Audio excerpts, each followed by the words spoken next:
ನಮಸ್ತೆ. ನಮ್ಮ ಅಶ್ವಿನಿ ಯೂಟ್ಯೂಬ್ ಚಾನಲ್ಗೆ ನಿಮ್ಮೆಲ್ಲರಿಗೂ ಹೃತ್ಪೂರ್ವಕ ಸ್ವಾಗತ.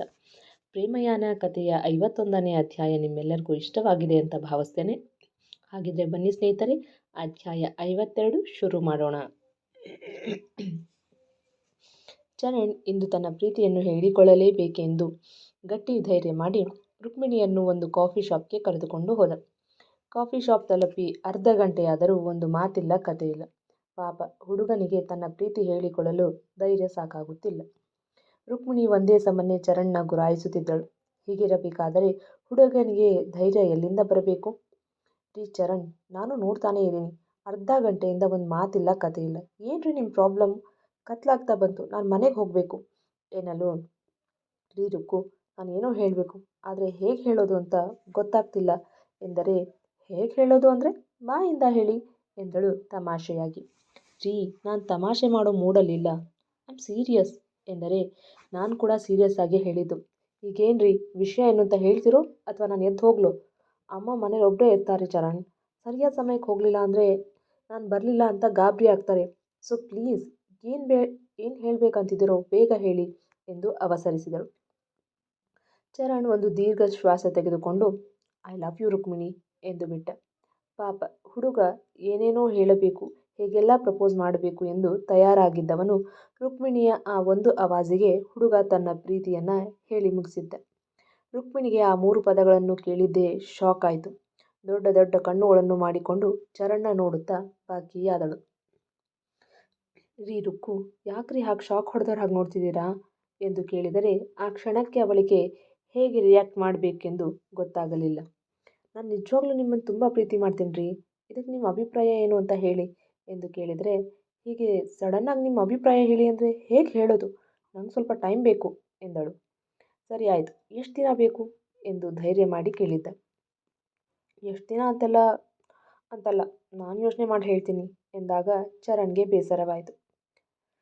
ಸರಿ ಬನ್ನಿ, ಮನೆಗೆ ಡ್ರಾಪ್ ಮಾಡ್ತೀನಿ, ನಿಮ್ಮ ತಾಯಿ ಕಾಯ್ತಿರ್ತಾರೆ ಎಂದು ಕಾಫಿ ಬಿಲ್ ಕೊಟ್ಟು ಮುಂದೆ ನಡೆದರೆ ರುಕ್ಮಿಣಿ ಅವನ ಹಿಂಬಾಲಿಸಿದಳು. ಮೌನದಲ್ಲೇ ಬೈಕ್ ಚಲಾಯಿಸಿದ. ಇಬ್ಬರಲ್ಲೂ ಅರಿಯದ ಪುಳಕ. ಚರಣ್ ಏನೋ ತನ್ನ ಮನಸ್ಸಿನ ಮಾತು ಹೇಳಿಕೊಂಡು ಹಗುರಾಗಿದ್ದ. ಆದರೆ ರುಕ್ಮಿಣಿ ಕೇಳಿದ ವಿಷಯವನ್ನು ಅರಗಿಸಿಕೊಳ್ಳೋದಕ್ಕೆ ಸಮಯ ತೆಗೆದುಕೊಂಡಿದ್ದಳು.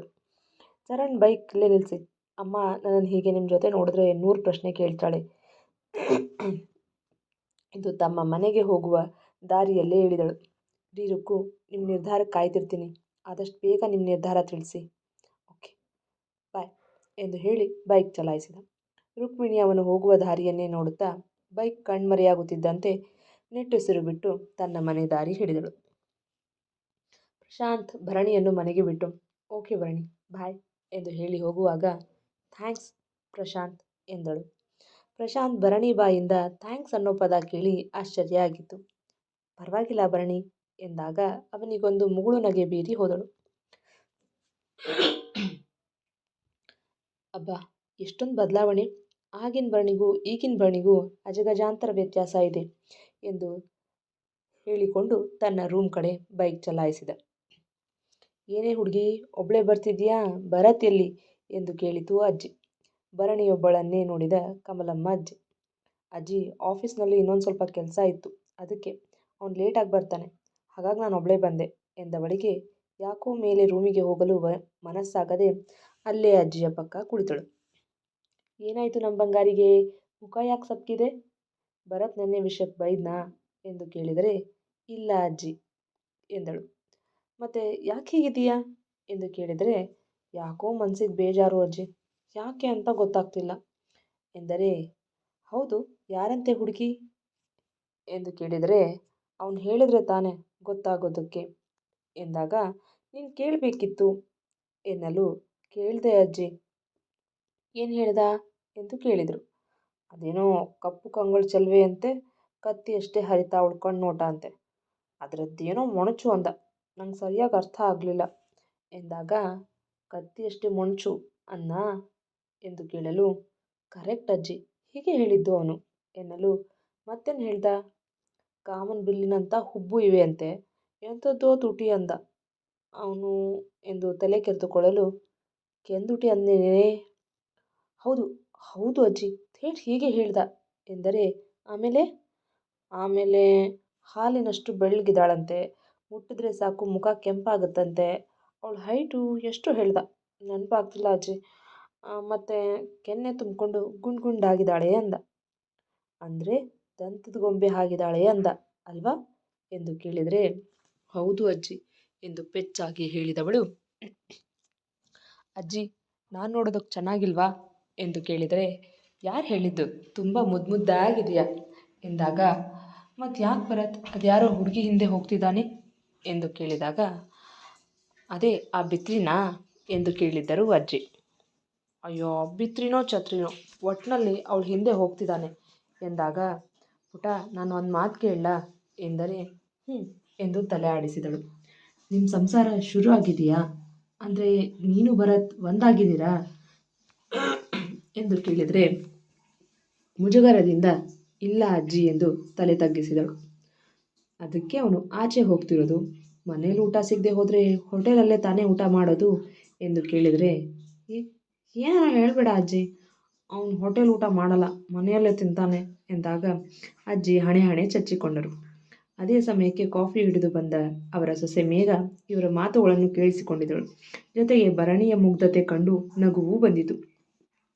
ಅತ್ತೆ, ನೀವು ಆ ರೀತಿ ಹೇಳಿದ್ರೆ ಅರ್ಥ ಆಗಲ್ಲ ಅವಳಿಗೆ ಎಂದಳು. ಅಯ್ಯೋ ಪೆದ್ದಿ ಎಂದು ಅವಳ ತಲೆಗೊಂದು ಮೊಟಕಿ, ನಾನು ಹೇಳಿದ್ದು ನೀನು ಅವನನ್ನು ದೂರ ಇಟ್ಟಿದ್ದಕ್ಕೆ ಅವನು ಹೊರಗಡೆ ಬೇರೆ ಹುಡುಗಿನ ನೋಡ್ಕೊಂಡಿರೋದು ಅಂತ ಹೇಳಿದ್ದು ಎಂದರೆ, ಓ ಹಾಗಾ ಎಂದು ಕೆರೆದುಕೊಂಡು ದಂತ ಪಂಕ್ತಿ ಪ್ರದರ್ಶನ ಮಾಡಿದಾಗ, ನೀನಿಷ್ಟು ಪೆದ್ದಿ ಇದೆಯಾ ಅಂತಾನೆ ಅವನು ಆ ರೀತಿ ಮಾಡ್ತಿರೋದು ಎನ್ನಲು, ಈಗೇನು ಮಾಡೋದು ಅಜ್ಜಿ ಎಂದಳು ಅಳು ಮುಖ ಮಾಡಿ. ನಾನು ಹೇಳ್ದ ಹಾಗೆ ಮಾಡು, ಒಂದೇ ರಾತ್ರಿಯಲ್ಲಿ ಭರತ್ ನಿನ್ನ ಹಿಂದೆ ಸುತ್ತೋ ಹಾಗೆ ಆಗತ್ತೆ, ಒಳ್ಳೆ ಮ್ಯಾಗ್ನೆಟ್ ಥರ ನಿನಗೆ ಅಂಟ್ಕೊಂಡೇ ಇರ್ತಾನೆ ಎಂದರೆ, ಹೌದಾ ಅಜ್ಜಿ ನಿಜವಾಗ್ಲೂ ಹಾಗಾಗತ್ತಾ ಎಂದಳು ಕಣ್ಣು ಮೂಗು ಬಾಯಿ ಅಗಲಿಸಿ. ಖಂಡಿತ ಆಗತ್ತೆ ಹುಡುಗಿ ಎಂದರೆ, ಅತ್ತೆ ನೀವೇನೇನೋ ಹೇಳ್ಕೊಡ್ಬೇಡಿ ಅವಳಿಗೆ, ಭರತ್ ಅಂತ ಹುಡುಗ ಅಲ್ಲ, ಅವನೇನೋ ಇವಳನ್ನು ಕಾಡ್ಸೋದಕ್ಕೆ ಹಾಗೆ ಹೇಳಿರಬೇಕು ಎಂದರೆ, ಮೇಘ ನೀನು ಸ್ವಲ್ಪ ಸುಮ್ಮನಿರು ಎಂದು ಗದರಿದಂತೆ ಹೇಳಿದಾಗ, ಮೇಘ ಏನಾದರೂ ಮಾಡ್ಕೊಂಡು ಹೋಗಿ ಎಂದು ಹೇಳಿ ಕಾಫಿ ಕೊಟ್ಟು ಒಳ ನಡೆದಳು. ಕಾಫಿ ಕುಡಿದು ಅಜ್ಜಿ ಭರಣಿ ಕಿವಿಯಲ್ಲಿ ಏನೋ ಹೇಳಿದರು. ಅಯ್ಯೋ ದೇವ್ರೆ ಹಾಗೆಲ್ಲ ಮಾಡಬೇಕಾ ಎಂದು ಗಾಬರಿಯಿಂದ ಕೇಳಿದರೆ, ಇಲ್ಲದೆ ಹೋದರೆ ಹೋಟೆಲ್ ಊಟ ಮಾಡ್ತಾನೆ ಎಂದಿತ್ತು ಅಜ್ಜಿ. ಅಜ್ಜಿ ನಂಗೆ ನಾಚಿಕೆ ಆಗುತ್ತೆ ಎಂದು ಮುಖ ಮುಚ್ಚಿಕೊಂಡಳು. ನಾಚಿಕೆ ಗೀಚಿಕೆ ಊರಿಂದ ಆಚಿಕೆ ಅಂತ ಕೇಳಿಲ್ವೇನೆ ಹುಡುಗಿ, ಗಂಡ ಹೆಂಡತಿ ಮಧ್ಯೆ ಅದೆಂಥದ್ದೇ ನಾಚಿಕೆ ಎಂದರೆ, ಸರಿ ಆಯಿತು ಮಾಡ್ತೀನಿ ಅಜ್ಜಿ ಎಂದಳು. ಸರಿ ನೀನೀಗ ಮನೆಗೆ ಹೋಗು, ಮೇಘ ಬರ್ತಾಳೆ ಎಂದು ಕಳುಹಿಸಿದಾಗ ಭರಣಿ ಖುಷಿಯಿಂದಲೇ ಮನೆಗೆ ಓಡಿದಳು. ಮೇಘ ಬರುವಷ್ಟರಲ್ಲಿ ಕೈಕಾಲು ಮುಖ ತೊಳೆದು ಕಸ ಗುಡಿಸಿ ದೇವರಿಗೆ ದೀಪ ಹಚ್ಚಿದಳು. ಮೇಘ ಬರುತ್ತಿದ್ದ ಹಾಗೆ ಭರಣಿಗೆ ತುಸು ಮುಜುಗರವಾಯಿತು. ಯಾಕೆ ಸಂಕೋಚ, ನಾನು ನಿನ್ನ ಹಾಗೆ ಹೆಣ್ಣು ತಾನೆ, ಸರಿ ನಿನ್ನ ಹತ್ರ ಯಾವ ಸೀರೆ ಇದೆ ತೋರಿಸು ಎನ್ನಲು, ನನ್ನ ಹತ್ರ ಯಾವ ಸೀರೆ ಇಲ್ಲ ಎಂದಳು ಪೆಚ್ಚಾಗಿ. ಹೌದಾ ಸರಿ ಒಂದು ನಿಮಿಷ ಬಂದೆ ಎಂದು ತಮ್ಮ ಮನೆಗೆ ಹೋಗಿ ಪಿಂಕ್ ಕಲರ್ ಪ್ಲೇನ್ ಸೀರೆ ಜೊತೆಗೆ ದುಂಡು ಮಲ್ಲಿಗೆ ಹೂವು ಹಿಡಿದು ಬಂದಳು. ಸೀರೆಯನ್ನು ಅವಳ ಮೇಲೆ ಹಾಕಿ, ಈ ಬಣ್ಣ ನಿನಗೆ ತುಂಬ ಚೆನ್ನಾಗಿ ಒಪ್ಪತ್ತೆ ಎಂದು ತಮ್ಮ ಬ್ಲೌಸನ್ನೇ ಅಡ್ಜಸ್ಟ್ ಮಾಡಿ ನೀಟಾಗಿ ಪ್ಲೀಟ್ ಮಾಡಿ ಸೀರೆ ಉಡಿಸಿದರು. ಅವಳೇ ಖುದ್ದಾಗಿ ಕಣ್ಣಿಗೆ ತೆಳುವಾಗಿ ಕಾಡಿಗೆ ಹಚ್ಚಿ, ತುಟಿಗೆ ತೆಳುವಾಗಿ ಪಿಂಕ್ ಲಿಪ್ಸ್ಟಿಕ್ ಹಾಕಿ, ಕೈ ತುಂಬ ಬಳೆಗಳನ್ನು ತೊಡಿಸಿ, ಕೂದಲನ್ನು ಒಪ್ಪವಾಗಿ ಮಾಡಿ, ಜಡೆ ಹೆಣೆದು ದುಂಡು ಮಲ್ಲಿಗೆ ದಿಂಡನ್ನು ಮುಡಿಸಿ, ತುಟಿಯ ಕೆಳಗೆ ಚಿಕ್ಕ ದೃಷ್ಟಿ ಒಟ್ಟು ಇಟ್ಟು ಕೈಯಿಂದ ದೃಷ್ಟಿ ತೆಗೆದರು. ನೋಡು ಎಷ್ಟು ಮುದ್ದಾಗಿ ಕಾಣ್ತಿದ್ಯಾ, ಭರತ್ ನಿನ್ನನ್ನು ನೋಡಿ ಖಂಡಿತ ಕಳೆದು ಹೋಗ್ತಾನೆ ಎಂದು ಕೆನ್ನೆ ಹಿಂಡಿದಳು. ಅಜ್ಜಿ ಕೂಡ ಬಂದು ನೋಡಿ, ಇಷ್ಟು ಮುದ್ದಾಗಿರೋ ಹೆಂಡ್ತಿನ ಬಿಟ್ಟು ಅದು ಹೇಗೆ ಬೇರೆಯವಳ ಹಿಂದೆ ಹೋಗ್ತಾನೆ ಅಂತ ನಾನು ನೋಡ್ತೀನಿ ಎಂದು ಅಜ್ಜಿ ಕೂಡ ದೃಷ್ಟಿ ತೆಗೆದರು. ಭರಣಿ ಬಾ ಕಾಫಿ ಮಾಡಿಯುವಂತೆ ಎಂದು ಅಡುಗೆ ಮನೆಗೆ ಕರೆದುಕೊಂಡು ಹೋದಳು ಮೇಘ. ಕಾಫಿ ಹೇಗೆ ಮಾಡಬೇಕು ಎಂದು ಹೇಳಿಕೊಟ್ಟು ಅವಳ ಕೈಯಿಂದಲೇ ಕಾಫಿ ಮಾಡಿಸಿದಳು ಮೇಘ. ಹಾಗೆ ಅನ್ನಕ್ಕೆ ಇಡಿಸಿ ಸಾಂಬಾರು ಹೇಗೆ ಮಾಡುವುದು ಎಂದು ಹೇಳಿಕೊಟ್ಟು ಮಾಡಿಸಿದಳು. ಸರಿ ಬನ್ನಿ ನಾವಿನ್ನು ಹೊಡ್ತೀವಿ ಎಂದಾಗ, ಅಜ್ಜಿ ನಂಗೆ ಭಯ ಆಗ್ತಿದೆ ಎಂದಳು. ಭಯ ಪಟ್ಟರೆ ಹೇಗೆ ಹುಡುಗಿ, ಧೈರ್ಯಂ ಸರ್ವತ್ರ ಸಾಧನಂ, ಏನಾಗಲ್ಲ, ಭಯ ಆದರೆ ನನ್ನನ್ನು ನೆನೆಸ್ಕೊ, ಆಗ ಧೈರ್ಯ ತನ್ನಿಂದ ತಾನೇ ಬರುತ್ತೆ ಎಂದು ಹೇಳಿ ನಕ್ಕು ಹೋದರು.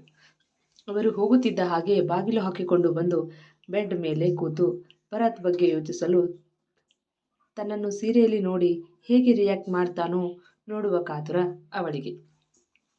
ಭರಣಿಗೆ ಚಡುಪಡಿಕೆ ಶುರುವಾಗಿತ್ತು. ಸೀರೆಯಲ್ಲಿ ಭರತ್ನ ಎದುರುಗೊಳ್ಳುವುದು ಅವಳಿಗೂ ಏನೋ ಒಂದು ಥರದ ನಾಚಿಕೆ, ಭಯ, ಮುಜುಗರ ಎಲ್ಲ ಭಾವನೆಗಳು ಅವಳಲ್ಲಿ ಒಮ್ಮೆಲೆ ಮೇಳೈಸಿದ್ದವು.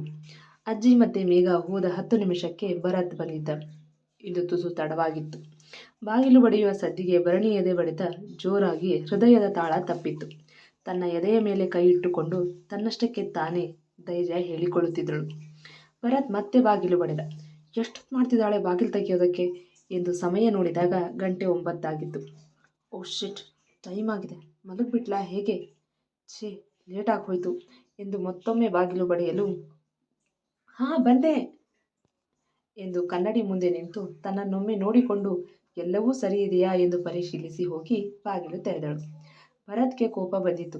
ಇಷ್ಟು ಬಾಗಿಲು ಬಡಿದರೂ ಬಾಗಿಲು ತೆಗಿತಾನೇ ಇಲ್ಲ ಎಂದುಕೊಳ್ಳುವಷ್ಟರಲ್ಲಿ ಬಾಗಿಲು ತೆರೆದದ್ದು ನೋಡಿ ಇನ್ನೇನು ಅವಳಿಗೆ ಬೈಬೇಕು. ಭರಣಿಯನ್ನು ಸೀರೆಯಲ್ಲಿ ನೋಡಿ ಕಳೆದೇ ಹೋದ. ಅವನಂತೂ ವಿಸ್ಮಯ ನೋಡುವಂತೆ ನಿಂತು ಬಿಟ್ಟ. ಬೈಬೇಕು ಅನ್ನೋ ಪದಗಳು ಗಂಟಲಿನಲ್ಲೇ ಉಳಿದು ಹೋದವು. ಭರಣಿ ಸೀರೆಯ ತುದಿಯನ್ನು ಬೆರಳಿಗೆ ಸುತ್ತುತ್ತಾ ನಾಚಿಕೆಯಿಂದ ನುಲಿಯುತ್ತಿದ್ದರೆ ಭರತ್ನ ಹೃದಯದ ತಾಳ ತಪ್ಪುತ್ತಿತ್ತು. ಭರತ್ ಕೈಯಲ್ಲಿದ್ದ ಲ್ಯಾಪ್ಟಾಪ್ ಬ್ಯಾಗ್ ತೆಗೆದುಕೊಂಡು ಒಳ ನಡೆದಳು. ಈಗಂತೂ ಅವಳ ಬೆನ್ನಿನ ಡೀಪ್ ನೆಕ್ ಪ್ರದರ್ಶನವಾಗುತ್ತಿತ್ತು. ಅದನ್ನು ನೋಡಿದ್ದೇ ಭರತ್ ಉಗುಳು ನುಂಗಿದ. ಅಂದು ದೇವಸ್ಥಾನದಲ್ಲಿ ಇದೇ ಬಣ್ಣದ ಲಂಗ ದಾವಣಿ ತೊಟ್ಟು, ಕೈತುಂಬ ಬಳೆ ತೊಟ್ಟು, ಹೀಗೆ ದುಂಡು ಮಲ್ಲಿಗೆ ಮುಡಿದು ಮುದ್ದು ಮುದ್ದಾಗಿ ತಯಾರಾಗಿ ಬಂದಿದ್ದ ಚಿತ್ರ ಒಮ್ಮೆಲೆ ಕಣ್ಣು ಮುಂದೆ ಹಾದು ಹೋಯಿತು. ಈಗಂತೂ ಭರತ್ನ ಎದೆ ಬಡಿತ ಜೋರಾಯಿತು. ಮನಸ್ಸು ಇವತ್ತು ಹಾಳಾಗೋ ಎಲ್ಲ ಲಕ್ಷಣಗಳು ಕಾಣ್ತಿವೆ ಎಂದಿತು. ಭರತ್ ತನ್ನ ತಾನು ಸಂಭಾಳಿಸಿಕೊಂಡು ಒಳಗೆ ಬಂದ. ನೀನು ಹೋಗಿ ಫ್ರೆಶ್ ಅಪ್ ಆಗಿ ಬಾ, ನಾನು ಕಾಫಿ ತರ್ತೀನಿ ಎಂದು ನುಲಿಯುತ್ತಾ ಹೇಳಿ ಅಡುಗೆ ಮನೆಗೆ ಹೋದಳು. ಯಾಕೆ ಈಗಾಗಲಿಂದ ನುಲಿತಿದ್ದಾಳೆ? ಏನು ಮಾಡೋದಕ್ಕೆ ಹೊಟ್ಟಿದ್ದಾಳೆ?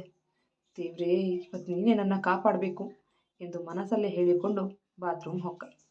ಭರತ್ ಫ್ರೆಶ್ ಅಪ್ ಆಗಿ ಬಂದು ಕನ್ನಡಿ ಮುಂದೆ ನಿಂತು ಮುಖ ಒರೆಸಿಕೊಳ್ಳುತ್ತಿದ್ದವನ ಹಿಂದೆ ಬಂದು, ಭರತ್ ಕಾಫಿ ಎಂದು ಮತ್ತೆ ನುಲಿಯಲು ಅವಳ ಕಡೆ ತಿರುಗಿ ಕಾಫಿ ತೆಗೆದುಕೊಂಡು ಒಮ್ಮೆ ಮೇಲಿಂದ ಕೆಳಗಡೆ ನೋಡಿ, ಹೌದು, ಆಗ್ಲಿಂದ ನೋಡ್ತಾನೇ ಇದ್ದೀನಿ, ಯಾಕೆ ಹಾಗೆ ನುಲಿತಿದ್ದೀಯಾ, ಒಳ್ಳೆ ಪಿಟ್ಸ್ ಬಂದವ್ರ ಥರ ಎಂದು ತಮಾಷೆ ಮಾಡಲು ಆ ಮಾತು ಕೇಳಿದ್ದೇ ಹುಡುಗಿಗೆ ಕೋಪ ಸರ್ರನೆ ಏರಿತ್ತು. ಏನೋ ಪಿಟ್ಸ್ ಬಂದವ್ರ ಥರನಾ? ನಾನಿಲ್ಲಿ ಇಷ್ಟು ಚೆನ್ನಾಗಿ ರೆಡಿಯಾಗಿ ನಾಚ್ಕೊಳ್ತಿದ್ರೆ ನಿನಗೆ ಪಿಟ್ಸ್ ಬಂದವ್ರ ಥರ ಅನ್ನಿಸ್ತಿದ್ಯಾ ಎಂದಳು ಸೊಂಟದ ಮೇಲೆ 2 ಕೈಗಳನ್ನು ಇಟ್ಟುಕೊಂಡು. ಲೇ, ಇದಕ್ಕೆ ಯಾರಾದರೂ ನಾಚ್ಕೊಳ್ಳೋದು ಅಂತಾರಾ ಎಂದು ಕೇಳಿದರೆ ಮತ್ತಿನ್ನೇನು ಅಂತಾರೆ ಎಂದಿತು ಹುಡುಗಿ ತುಟಿಯುಬ್ಬಿಸಿ. ಅದೇ ಹೇಳಿದ್ನಲ್ಲ, ಪಿಟ್ಸ್ ಬಂದವರು ಅಂತಾರೆ ಎಂದು ಜೋರಾಗಿ ನಗಲು ಭರಣಿ ಕೋಪದಿಂದ ಪಿಟ್ಸ್ ಬಂದವ್ರ ಥರ ಅಂತಾರಾ ಎಂದು ಅವನ ಭುಜಕ್ಕೆ ಹೊಡೆಯಲು, ಲೆಲೆ ಕಾಫಿ ಚೆಲ್ಲತ್ತೆ ಕಣೆ ಎನ್ನುತ್ತಾ ಹೇಳಿ ಹೋಗಿ ಬೆಡ್ ಮೇಲೆ ಕೂತ. ಹೌದು, ಏನಿನ್ನ ಅವತಾರ ಎಂದು ಕೇಳಿದರೆ, ಯಾಕೆ ಚೆನ್ನಾಗಿ ಕಾಣಿಸ್ತಿಲ್ವಾ ಎಂದು ಕೇಳಿದಳು. ಒಳ್ಳೆ ಕೋಲಿಗೆ ಸೀರೆ ಸುತ್ತಿದ ಹಾಗಿದೆ ಎಂದು ಮತ್ತೆ ನಗಲು, ನಾನು ಏನು ಮಾಡಿದ್ರೂ ಇಷ್ಟ ಆಗಲ್ಲ ಅಲ್ವಾ ನಿನಗೆ ಎಂದು ಮುಖ ದುಮ್ಮಿಸಿಕೊಂಡು ಅಡುಗೆ ಮನೆಗೆ ಹೋಗುವವಳ ಹಿಂದಿನಿಂದ ಕೈ ಹಿಡಿದು, ನಾನೆಲ್ಲ ಹಾಗೆ ಹೇಳಿದೆ ಎಂದು ಹೇಳಿದವನ ಕೈಯಿಂದ ತನ್ನ ಕೈ ಬಿಡಿಸಿಕೊಳ್ಳಲು ನೋಡಿದವಳ ಎಳೆದು ಪಕ್ಕದಲ್ಲಿ ಕೂರಿಸಿಕೊಂಡು, ಹೌದು, ಕಾಫಿ ನೀನೇ ಮಾಡಿದ್ದಾ ಎಂದು ಕೇಳಿದ. ನಾನೇ, ಇನ್ಯಾರಿದ್ದಾರೆ ಮಾಡೋಕ್ಕೆ ಎಂದಳು ಮುಖ ಊದಿಸಿ. ನೀನು ಕುಡಿದ್ಯಾ ಎಂದು ಕೇಳಿದರೆ, ಇಲ್ಲ, ಈಗ ಕುಡಿಬೇಕು ಎಂದಾಗ ಭರತ್ ಒಂದು ಸಿಪ್ ಕುಡಿದು, ನಾಟ್ ಬ್ಯಾಡ್, ಫಸ್ಟ್ ಅಟೆಂಪ್ಟ್ ಆದರೂ ಚೆನ್ನಾಗಿ ಮಾಡಿದೀಯಾ ಕಾಫಿ ಎಂದು ಹೊಗಳಿದ. ಥ್ಯಾಂಕ್ಸ್ ಎಂದಳು ಮುದ್ದಾಗಿ ನಗುತ್ತ. ಭರತ್ ಮತ್ತೊಂದು ಸಿಪ್ ಕುಡಿಯಲು, ಸಾಕು, ಇನ್ನೊಬ್ಬನೇ ಕುಡಿಬೇಡ ಎಂದು ಕಸಿದುಕೊಂಡು ತಾನೂ ಕುಡಿಯಲು, ಲೇ, ಎಂತಲಾಗಿದೆ ಕಣೆ ಎನ್ನಲು, ಪರವಾಗಿಲ್ಲ, ಇದೇನು ಹಾವಿನ ಎಂಜಲಲ್ಲ ಎಂದು ಅಂದು ಅವನು ಹೇಳಿದ ಡೈಲಾಗ್ ಹೇಳಿ ಕುಡಿದಳು. ಭರತ್ಗೆ ಅವಳ ಸನಿಹ ಹಿತವೆನಿಸುತ್ತಿದೆ. ಮುದ್ದಾದ ಮುಖ, ಪಟಪಟನೆ ಬಡಿದುಕೊಳ್ಳುವ ರೆಪ್ಪೆ, ಕಾಫಿ ಕುಡಿಯುವಾಗ ಅವಳ ಗುಲಾಬಿ ತುಟಿಗಳಿಗೆ ಅಂಟಿದ ಕಾಫಿಯ ಹನಿ, ಗಾಳಿಗೆ ಹಾರಾಡಿ ಅವಳ ಕೆನ್ನೆ ಸೋಕುತ್ತಿರುವ ಮುಂಗುರುಳು, ಇವೆಲ್ಲವೂ ಅವನ ಸಂಯಮಕ್ಕೆ ಸವಾಲು ಹಾಕುತ್ತಿದ್ದವು. ಭರಣಿ ಕಾಫಿ ಕುಡಿದು ಕಪ್ಪಿಡಲು ಅಡುಗೆ ಮನೆಗೆ ಹೋಗಬೇಕು. ಸೀರೆ ಕಾಲಿಗೆ ಸಿಕ್ಕಿ ಮುಗ್ಗರಿಸುವವಳನ್ನು ಬೀಳದಂತೆ ಹಿಡಿಯಲು ಹೋಗಿ ಭರತ್ ಅವಳ ಸಮೇತ ಬೆಡ್ ಮೇಲೆ ವಾಲಿದ. ಭರಣಿ ಬೀಳುತ್ತೇನೆ ಎಂಬ ಭಯಕ್ಕೆ ಭರತ್ ಕಾಲರ್ ಹಿಡಿದು ಅವನ ಮೇಲೆ ಬೀಳುತ್ತಿದ್ದಂತೆ ಅವಳ ತುಟಿಗಳು ಅವನ ಕೆನ್ನೆ ಸೋಕಿದ ತಕ್ಷಣ ಹುಡುಗ ಅಲ್ಲೇ ಫ್ರೀಸ್ ಆಗಿ ಬಿಟ್ಟ. ಮುಂದುವರಿಯುವುದು ಕೇಳಿದ್ರಲ್ವಾ ಸ್ನೇಹಿತರೆ? ಪ್ರೇಮಯಾನ ಕಥೆಯ 52ನೇ ಅಧ್ಯಾಯ. ಈ ಸಂಚಿಕೆ ನಿಮಗೆ ಇಷ್ಟವಾಗಿದ್ದರೆ ಒಂದು ಲೈಕ್ ಕೊಡಿ, ನಿಮ್ಮ ಅಭಿಪ್ರಾಯವನ್ನು ಕಾಮೆಂಟ್ ಸೆಕ್ಷನ್ನಲ್ಲಿ ತಿಳಿಸಿ. ಮತ್ತು ಇನ್ನು ಯಾರೆಲ್ಲ ನಮ್ಮ ಚಾನಲ್ ಸಬ್ಸ್ಕ್ರೈಬ್ ಮಾಡ್ಕೊಂಡಿಲ್ವೋ ಪ್ಲೀಸ್ ಸಬ್ಸ್ಕ್ರೈಬ್ ಮಾಡ್ಕೊಳ್ಳಿ, ಹಾಗೆ ಬೆಲ್ ಐಕಾನ್ ಒತ್ತೋದನ್ನು ಮರಿಬೇಡಿ. ಮತ್ತು ಈ ಕಥೆ ನಿಮಗೆ ಇಷ್ಟವಾಗುತ್ತಿದ್ದರೆ ಪ್ಲೀಸ್ ಹೆಚ್ಚು ಹೆಚ್ಚು ಜನರಿಗೆ ಶೇರ್ ಮಾಡುವ ಮೂಲಕ ನಮ್ಮನ್ನು ಪ್ರೋತ್ಸಾಹಿಸಿ. ಮತ್ತೆ ಮುಂದಿನ ಸಂಚಿಕೆಯಲ್ಲಿ ಭೇಟಿಯಾಗೋಣ. ಧನ್ಯವಾದಗಳು.